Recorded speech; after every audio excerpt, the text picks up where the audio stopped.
நீல நிற சூரியன் அப்படின்னு 2024லேருந்து எடுக்கப்பட்ட ஒரு தமிழ் திரைப்படத்தோட ரிவ்யூ தான் உள்ள பார்க்க போகிறோம். ஸோ இந்த படம் ரொம்பவும் வித்தியாசமான ஒரு அருமையான கண்டென்ட் எடுத்து இந்த படமா ஆக்கியிருக்காங்க அப்படின்னே சொல்லுவேன்.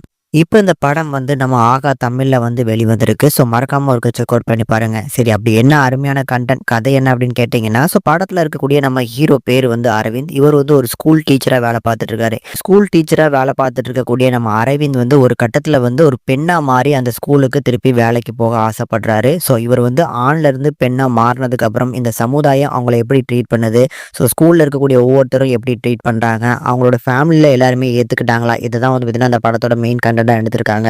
ஃபர்ஸ்ட் ஆஃப் ஆல் இந்த படத்தை ஒரு உண்மை சம்பவத்தை தழுவி தான் இந்த படத்தை எடுத்திருக்காங்க. அதாவது இந்த படத்தோட டைரக்டர் அண்ட் ஆக்டர்ஸான சமுத்தியா விஜயன். ஸோ அவங்களே வந்து பார்த்தீங்கன்னா அவங்களோட லைஃப்ல ஃபேஸ் பண்ண விஷயத்தை தான் வந்து பார்த்தீங்கன்னா இந்த படத்து மூலமா டெலிவர் பண்ணியிருக்காங்க. ஸோ அதனாலே என்னமோன்னா அவங்களோட பர்ஃபார்மன்ஸ்லாம் சூப்பராக இருந்துச்சு. படத்தோட ஓப்பனிங்ல ஒரு ஆணா வந்து பார்த்தீங்கன்னா நடிச்சிருப்பாங்க. ஸோ அந்த இடத்துல அந்த வரக்கூடிய தயக்கமா இருக்கட்டும், ஸோ அந்த கெட்டப்பு எல்லாமே அருமையா இருக்கும். அதுக்கப்புறம் படத்தோட இன்ட்ரோல் மாதிரியான போர்ஷன்ஸ்ல வந்து அப்படியே பெண்ணா மாறி வந்து நிப்பாங்க பாருங்க. அந்த போர்ஷன்ல ஒரு கம்ப்ளீட்டான ஒரு பெண்ணாவே நடிச்சிருப்பாங்க.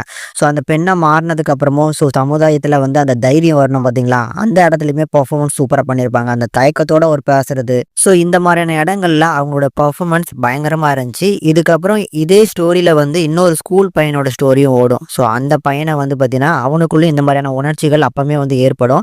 ஸோ அதை வச்சுமே இன்டெரக்டான நிறைய மெசேஜை வந்து அழகா கன்வே பண்ணியிருந்தாங்க. இப்படி ஒரு 1.5 மணி நேரத்துக்குள்ள இருக்கக்கூடிய ஒரு படத்துல எக்கச்சக்கமான வந்து பார்த்தீங்கன்னா விஷயத்த ஒரே படத்துல அடக்கி அழகா வந்து பார்த்தீங்கன்னா சொல்லிட்டு போயிட்டாங்க. ஸோ அதனால இந்த படத்தை எடுத்த டைரக்டர் அண்ட் ஆக்டர்ஸான சமுத்தியா விஜயன், ஸோ எல்லா பாராட்டுகளும் அவங்கள தான் சேரும். அதை தாண்டி மற்ற ஆக்டர்ஸ் வந்து பார்த்தீங்கன்னா சப்போர்ட்டிங் கேரக்டர்ஸாக பண்ணியிருக்க ஒவ்வொருத்தரும் சூப்பராக பண்ணியிருந்தாங்க. அதனால கண்டிப்பாக பாருங்க.